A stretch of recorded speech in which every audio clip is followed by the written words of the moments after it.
এমনিতে F-35 যুদ্ধ বিমান পাওয়ার কথা তুরস্কের, কারণ এই বিমান তৈরির প্রজেক্টে তুরস্কও যুক্ত ছিল। কিন্তু রাশিয়ার সাথে সামরিক সখ্যতার জেরে তুরস্ককে বিমান সরবরাহ বন্ধ করে দেওয়া হয়।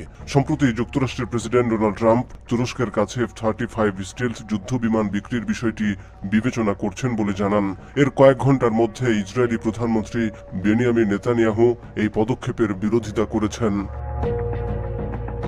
মার্কিন সংবাদ মাধ্যম সিএনএনকে নেতানিয়াহু বলেন, যুক্তরাষ্ট্রের সবচেয়ে আধুনিক যুদ্ধ বিমান তুরস্কের কাছে বিক্রি করা হলেও তাতে তুরস্ক যুক্তরাষ্ট্রের বন্ধু প্রতিম রাষ্ট্রে পরিণত হবে না। তুরস্কের প্রেসিডেন্ট রিসেপ তাইয়েপ এরদোয়ানের সঙ্গে চলমান উত্তেজনার প্রেক্ষাপটে তিনি আঙ্কারাকে মুসলিম ব্রাদারহুড আক্রান্ত একটি শাসন ব্যবস্থা বলে উল্লেখ করেন, যারা যুক্তরাষ্ট্রকে ঘৃণা করে।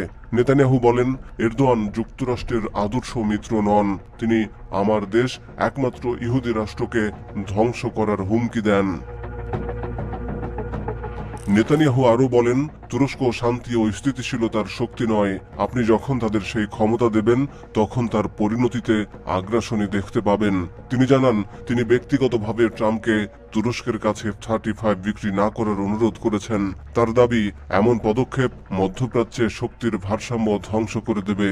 এর আগে গত সপ্তাহে সিএনএন তুর্ককে দেওয়া এক সাক্ষাৎকারে তুরস্কের পররাষ্ট্রমন্ত্রী হাকান ফিদান বলেন, ইসরায়েল মানবতার জন্য এমন এক বোঝাই পরিণত হয়েছে যা আর বহন করা সম্ভব নয়।